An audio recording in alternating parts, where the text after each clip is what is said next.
Depuis plusieurs années, le Bénin affirme avec constance son ambition de faire de l'agriculture un levier stratégique de transformation économique. À travers des investissements ciblés et une structuration progressive des filières, le pays entend consolider sa souveraineté alimentaire tout en renforçant sa compétitivité à l'exportation.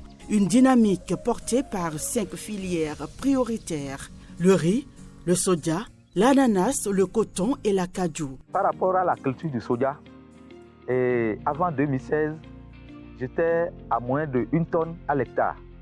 Mais après avoir bénéficié de tous ces atouts, aujourd'hui, la productivité a augmenté et je suis au-delà de 1,5 tonne à l'hectare. Avant 2016, dans mes plantations ici par hectare, je suis à moins de 500 kg par hectare. Même dynamique du côté de la cajou. La production de noix de cajou est passée de 140 000 tonnes en 2015 à 650 000 tonnes en 2024. Cette performance repose essentiellement sur la réhabilitation des plantations et une meilleure organisation des producteurs. La transformation locale des noix s'intensifie désormais au sein de la zone industrielle de Glodigbe GDIZ, marquant une rupture avec l'exportation brute de la matière première. Au terme du processus de la 5e revue biannuelle de cet engagement pris par les chefs d'État et de gouvernement à Malabo, le Bénin obtient la note de 7,15 sur 10.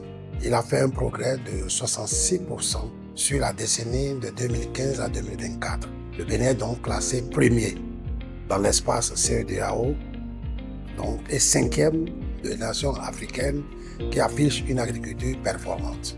La zone dispose déjà de 3 unités intégrées capables de transformer 40 000 tonnes de coton par an.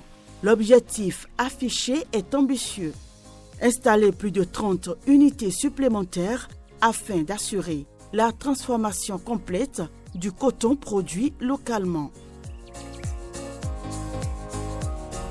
La transformation locale apparaît ainsi comme un levier de croissance inclusive permettant de stabiliser les revenus des producteurs tout en dynamisant le tissu industriel.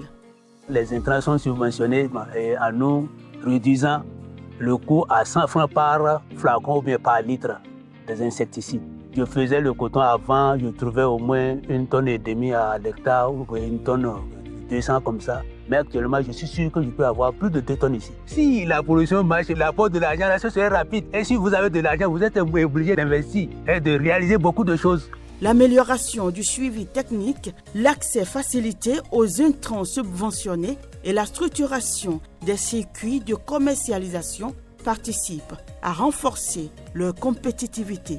Nous sommes ici dans la commune de Djidja sur une exploitation témoin où nous sommes en train de mettre en place un dispositif pour rassurer les producteurs qu'on peut bel et bien produire de l'ananas dans les zones d'extension. À travers ces réformes et investissements, le Bénin affiche une vision claire: passer d'une agriculture essentiellement primaire à une agro-industrie créatrice de valeur et d'emplois.